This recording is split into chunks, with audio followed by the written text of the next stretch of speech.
வணக்கம். இன்றைக்கு நிறைய பேருக்கு மலச்சிக்கல் ஒரு பிரச்சனையாக இருக்குது. அது வெளியில் சொல்ல முடியாது. சில பேர் அதை சொல்கிறது பக்கத்துலேயே அந்த வருத்தத்தை வச்சுக்கொண்டே இருப்பினோம். சில நேரம் வீட்டில் இருக்காங்களோ கூட தெரியாது, அம்மா அப்பாவுக்கு கூட தெரியாமல் இருக்கும், அல்லது பிள்ளைகளுக்கு சொல்லாமல் இருப்பினோம். அப்படி தவிர்க்க முடியாத ஒரு பிரச்சனையாகவும் இருக்கும் அவைகளுக்கு. அதில் இந்த எப்படி வெளிவாரன்னு தெரியாமல் நிறைய பேர் நிறைய மனவேதனையோடையும் இருக்கணும். இதில் ஒரு சந்தோஷமான விஷயம் என்னென்னு சொன்னால், இலகுவாக சுகப்படுத்தக்கூடிய ஒரு பிரச்சனை. ஏன்னு சொன்னால் இதுக்குரிய காரணம் என்னென்னு தெரியாமல் அதுக்குரிய சிகிச்சைகள் எடுத்துக்கொண்டிருக்கிறதால அது மாறுறதில்லை. மருந்துகள் எடுத்தால் சரியாகும். ஆங்கில வைத்தியமோ அல்லது சித்த வைத்தியமோ உணவு மருத்துவமோ இப்படி எதை பயன்படுத்தினாலும் ஓரளவுக்கு சரியாக இருக்கும், பிரச்சனை இல்லாமல் இருக்கலாம். ஆனால் அப்படி அதுகள் ஒன்றும் இல்லைன்னு சொன்னால் சிக்கலாயிடும். ஒன்றில் மலம் இருக்கும், ரொம்ப கடுமையாக இருக்கும், போக இயலாமல் இருக்கும், அல்லது 2-3 நாளைக்கு ஒருக்கா தான் டாய்லெட்டுக்கு போவினோம், அல்லது கிழமைக்கு ஒருக்கா, அல்லது ரொம்ப லூஸாக இருக்கும், லூஸ் மோஷன் மாதிரி அப்படியே போய்கொண்டே இருக்கு நடுவோம். ரெண்டுமே மலச்சிக்கலாம். ரொம்ப இறுக்கமாக இருந்தாலும் மலச்சிக்கலாம், ரொம்ப லூஸாக இருந்தாலும் மலச்சிக்கலாம். என்னென்னு சொன்னால், மலம் இறுக்கமாக தான் போகணும், புட்டு மாதிரி இறுக்கமாக போகணும். ஆனால் இறுக்கம் இல்லாமல் வாழைப்பழம் மாதிரி வளைகி கொண்டு போகணும். இப்படி இருந்தால் தான் அது ஆரோக்கியமான ஒரு நிலை. இப்போ இதுதான் ஆரோக்கியமான நிலை.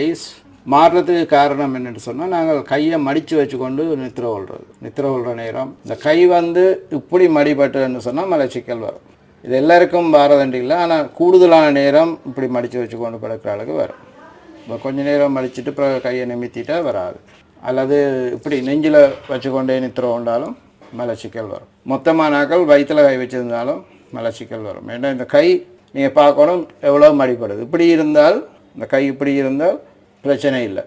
அந்த நல்லா ஃபுல்லாக மடிபட்டுதுன்னு சொன்னால் அங்கே பெருங்குடலுக்கு போகிற சக்தி பாதை தடைப்பட்டு, சுவாசப்பையின் சக்தி பாதை அப்படியே கீழே இதில் இடத்துல இடம் மாறி பெருங்குடல் சக்தி பாதையாக மாறி மேல் நோக்கி அந்த சக்தி ஓட்டம் போகுது. இப்போ இதில் நாங்கள் இப்படி மடிக்கிற நேரம் இடத்துல உள்ள பெருங்குடலுக்குரிய சக்தி புள்ளி, சக்தி சக்கரம் உண்டு, அந்த பாதையில் உள்ள சக்தி சக்கரம் உண்டு இறையிடும். சக்தி சக்கரம்ன்றது இந்த டைனோ மாதிரி இப்படி சுற்றி கொண்டே இருக்கும், கண்ணுக்கு தெரியாது, உடம்பு ஃபுல்லாகவே இருக்குது, முழு உடம்புலையும் லட்சக்கணக்கில் இருக்குது, ஒரு பருமனில் இருக்கும், சின்ன சைஸ் பெரிய சக்கரம். இந்த டைனோ மாதிரி சின்ன டைனமோ பெரிய டைனமோ பெரிய டைனமோ அந்த மாதிரி ஒரு சைஸுகளில் இருக்குது, ஆனால் கண்ணுக்கு தெரியாது. இதிலேருந்து உருவாகிற அந்த எலக்ட்ரோ மேக்னெட்டிக் ஃபீலை தான் நாங்கள் ஆரான்னு சொல்லுவோம், இங்கிலீஷில் ஓரான்னு சொல்லுவோம். இப்போ இந்த சக்தி ஓட்டத்தில் வர தடை தான் பெருங்குடலுக்கு போகிற சக்தியை குறைக்குது. இப்போ பெருங்குடலுக்கு போதிய அளவு சக்தி போகாட்டி பெருங்குடலால் அந்த மலத்தை வெளியேற்ற முடியாமல் இருக்கும், அது நேராக தள்ளி கொண்டு போகலாமல் இருக்கும். பெருங்குடல் அமர்த்தி தான் அந்த மலத்தை வெளியில் கொண்டு வரும். அதுக்கெல்லாம் நிறைய சக்தி வேணும். இப்போ இப்படி ஒரு விஷயம் இருக்குன்றது, சக்தி ஓட்டம் ஒன்று நடக்குது, அந்த சக்தி வளங்கள் நடக்குதுன்றதை நாங்கள் தெளிவாக புரிஞ்சு கொள்ளலாம். என்னென்னு சொன்னால், காலமாக 5 மணியிலேருந்து 7 மணிக்குள்ளே தான் பெருங்குடலில் சக்தி வளங்கள் நேரம். இந்த நேரத்தில் எங்களுக்கு அந்த டாய்லெட் போகணுமன்ற அந்த உந்துதல் வரும். இப்போ அந்த உந்துதல் வரலைன்னா எங்களுக்கு டாய்லெட் போகாது. இப்போ அந்த நேரம் தான் நாங்கள் போகணும். இப்போ விடிய காலம் 3 மணிலேருந்து 5 மணி வரைக்கும் சுவாசப்பையின் சக்தி வளங்கள் நேரம். அதுலேருந்து சுவாசப்பையிலேருந்து அந்த சக்தி இதில் இடம் மாறி பெருங்குடலில் சக்தி பாதைக்கு போக திருப்பி அந்த சக்தி பெருங்குடலுக்கு போய் கொண்டிருக்கும். 2 மணித்தியாலும் உங்கள் பெருங்குடலுக்கு சக்தி வளங்கள் நடக்கிற நேரம். அடுத்தது அது இறப்பைக்கு போகும். இப்போ இப்படி உடம்புல 24 மணித்தியாலமும் 12 ராஜ உறுப்புகளுக்கும் சக்தி வளங்கள் ஒரு உறுப்புக்கு 2 மணித்தியாலப்படி நடந்து கொண்டே இருக்கும். இப்போ இந்த சக்தி வளங்களை நாங்கள் எங்கேயாவது இடத்துல தடை பண்ணோம்னு சொன்னால் எங்களுக்கு எங்களோட உடல் நலத்தை பாதிக்கும். அந்த உறுப்புக்குரிய கரண்ட் சரியாக போகாட்டி அந்த உறுப்பு நலிவடையும், அதால் சரியாக வேலையெல்லாம் செய்ய முடியாது. சக்தி என்று நாங்கள் சொல்கிறது தான் சமஸ்கிருதத்தில் பிராணான்னு சொல்லிக்கணும், ஆங்கிலத்தில் எனர்ஜின்னு சொல்லலாம், அல்லது கரண்ட்டுன்னு சொல்லலாம். சைனீஸ் அதை சீன்னு சொல்லிக்கணும், கொரியன்ஸ் அதை கீன்னு சொல்லிக்கணும். ஒவ்வொரு மொழிகள்லையும் அதுக்கு ஒரு பேர் இருக்குது. இப்போ தமிழில் நாங்கள் அதை சக்தின்னு சொல்லுவோம், சக்தி ஓட்டம், அதான் உயிர் ஓட்டம்னு சொல்லலாம். இந்த உயிர்ன்றது ஒரு இடத்துல இல்லை, உடம்பு ஃபுல்லாகவே ஓடிக்கொண்டே தான் இருக்கு. அதில் உயிர் எங்கே இருக்குன்னு யாராலும் பார்க்கலாம், ஏன்னா அது கண்ணுக்கு புலப்படாது. கரண்டை நாங்கள் கண்ணால் பார்க்கலாம். அது மாதிரி தான் உடம்புல ஒரு சக்தி ஓட்டத்தை நாங்கள் வெட்டி பார்த்தா கூட தெரியாது. இதால் தான் இந்த விஞ்ஞானிகள் அப்படி ஒன்று இல்லையென்று சில பேர் சொல்லி கொண்டிருக்கிறோம். ஆனால் அது இருக்கிறதால நாங்கள் உயிர் வாழ்கிறோம். உயிர்ன்றது அந்த சக்தி ஓட்டம். இந்த சக்தி ஓட்டத்தில் ஏற்படுற தடைகள்லாம் எங்களுக்கு நோயில் ஏற்படுத்துது. சக்தி ஓட்டத்தில் இருக்கிற தடையை எடுத்து விட்டோம்னு சொன்னால் நோய் இருக்காது. இப்போ இதில் இருக்கிற இந்த சக்தி சக்கரம் இறுகி போயிருக்கிறதால மலச்சிக்கல் ஏற்படுது. அப்போ நாங்கள் அக்குபஞ்சரில் என்ன செய்கிறோம், அதுக்கு ஒரு அக்குபஞ்சர் நீடில் ஒன்று அடித்து விட்டோம்னா அந்த தடை படிப்படியாக எடுபடும். அதுக்கு 12 சிகிச்சைகள் செய்யணும். அதேமா அதுக்கு பிறகு கையை மடிக்காமல் படுத்தா மலச்சிக்கல் இருக்காது. கையை மடித்து படுத்தா திருப்பி வரும். சில பேர் சொல்லி அக்கப்பஞ்சர் செய்து சோமானாலும் திருப்பி வர மாட்டோம். திருப்பி வர்றது என்னென்னு சொன்னால் அந்த தவறை தாங்க திருப்பி செய்கிறதெல்லாம் திருப்பி வரும். தவறை திருத்தி கொண்டால் திருப்பி வராது. கையை மடித்து படுக்கக்கூடாதுன்னு சொன்னால் படுக்கக்கூடாதான். படுக்காம விட்டால் மலச்சிக்கல் இருக்காது, சுவாச பிரச்சனைகள் இருக்காது, படுத்தா தான் வரும். ஆனால் என்ன பிரச்சனைன்னு சொன்னால் எங்களுக்கு நித்திரையில் நாங்கள் செய்கிறது தெரியாது. நித்திரையில் எங்களை அறியாமலே கை மடிபட்டிருக்கு, நாங்கள் நல்லா நித்திரை கொள்வோம், அது எங்களுக்கு பிரச்சனையை உருவாக்கும். இப்போ நீங்கள் படுக்க போகிற நேரத்தில் அப்படியான பிரச்சனை உள்ளாக்களை என்ன செய்யணுமெண்டா ஒரு மந்திரம் சொல்கிற மாதிரி அதை திருப்பி திருப்பி சொல்லணும். நான் நித்திரையில் கூட இன்னும் அறியாமல் கையை மடிக்கக்கூடாது, பக்கமாக படுக்கக்கூடாது, தலைக்கு பின்னால் கையை வைக்கக்கூடாது, நேராக கையால் நீட்டிக்கொண்டு நேராக நிமிந்து மட்டும் தான் படுக்கணும். இப்படி ஒரு 10 தடவை தான் நீங்கள் மனசுக்குள்ளே திருப்பி திருப்பி சொன்னீங்கன்னு சொன்னால் அது மூளையின் ஆள் மனத்தில் போய் பதிஞ்சு அது பார்த்துக்கொள்ளும். ஏன்னா எங்களோட ஆழ்மனம் எப்பயும் முழிச்சு தான் இருக்கும். ஹிப்போ கேம்பஸ்ன்னு சொல்லுவீங்க, நம்ம அமிக்டலான் இருக்கு. இப்போ இதெல்லாம் மூளை நாங்கள் உணர்வு மனம் நித்திர கொண்டாலும் உள்ளுணர்வு மனம் முழிச்சு தான் இருக்கும்.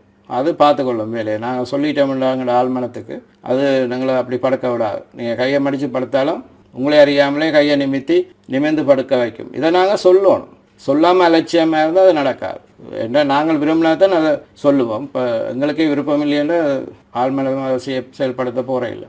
அவர் 10 தடவை சொன்னீங்கன்னா நீங்கள் அதை விரும்புகிறீங்கன்னு அர்த்தம். நீங்களும் அதை விரும்புகிறீங்க, அப்படி செய்யணும் என்று நினச்சி நீங்கள் சொல்லக்கே உங்களை விருப்பம் இல்லாட்டியும் நாளடைவில் அது சரியாகும். இப்போ அப்படி நாங்கள் அதை சொல்லணும். அடுத்தது ஒரு பொசிஷனில் நீங்கள் படுக்கிறீங்க, அப்படியே படுத்து பழகிட்டீங்கன்னு சொன்னால் அதை மாத்திர நேரம் உங்களுக்கு சரியான தூக்கம் வராது, நித்திரை வராது.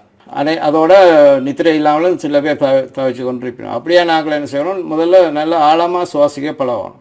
ஆழமாக மூச்சு எடுத்து தம் பிடிக்கணும். இந்த தம் பிடிக்கிறதுல ஏராளமான நன்மை இருக்குது. என்ன சொன்னால் இந்த ஆக்சிஜன் சப்ளை எல்லாம் கூடுதலாக நடக்கும் சுவாசப்பையில். ஏன்னா அடிக்கடி சுவாசப்பை சுருங்கி விரிங்கி கொண்டே இருக்க அந்த சுவாசம் பரிமாற்றம், ஆக்சிஜன் பரிமாற்றம் முழுமையாக நடக்காது. வார காற்று திருப்பி வெளியில் போயிடும், திருப்பி வேறும் வெளியில் போயிடும். அது மாதிரி கார்பன் டை ஆக்சைடு பரிமாற்றம் ஒழுங்காக நடக்கும். மூச்சை எடுத்து நல்ல நிறைய காற்று எடுத்து தம் பிடிச்சு உங்களால் அடக்கக்கூடிய அளவு நேரம் வச்சு போட்டு பிறகு திருப்பி மெதுவாக வெளியில் விடணும். அப்படி விடுற நேரம் அந்த சுவாச பரிமாற்றம் கூடுதலாக நடக்கும். ஏன்னு சொன்னால் நீங்கள் கொஞ்சத்தில் நித்திரையாக போயிடுவீங்க. அப்படி ஒரு 3 தடவை கூட அப்படி செய்ய மாட்டீங்க, அதுக்குள்ளே நித்திரையாக போயிடுவீங்க. ஏன்னா அந்தளவுக்கு சக்தி கூடுதலாக வருது, ஆக்சிஜன் கூட வருது, ஆக்சிஜனோட பிராணன் கூடுதலாக வருது.